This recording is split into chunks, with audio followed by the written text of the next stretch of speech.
एभो हल्ला नगर मेरो सरकारलाई आवाजदेखि डर लाग्छ पेट भोको छ भोको होस् पेट नकोल गराओस् त्यसको हेक्का रहोस् किनकि आवाजदेखि मेरो सरकारलाई डर लाग्छ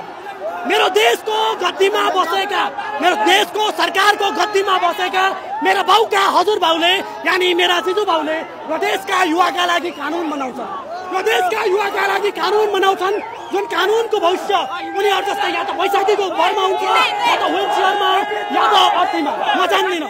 मेरो सरकार आवाजदेखि डराएको हो कि मेरो सरकार विद्रोहदेखि डराएको हो कि मेरो सरकार परिवर्तनदेखि डराएको म जान्दिनँ तर एभो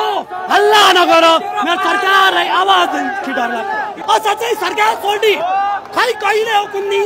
एकताका राणाहरू पनि आवाजदेखि डराएथे एकताका राणाहरू पनि आवाजदेखि डराएथे आज तिमी पनि आवाजदेखि डराउँदैछौ तर तिमी नअत्ताल्यौ मैले यो भन्दै सबैलाई थम्थमाएको छु एभो हल्ला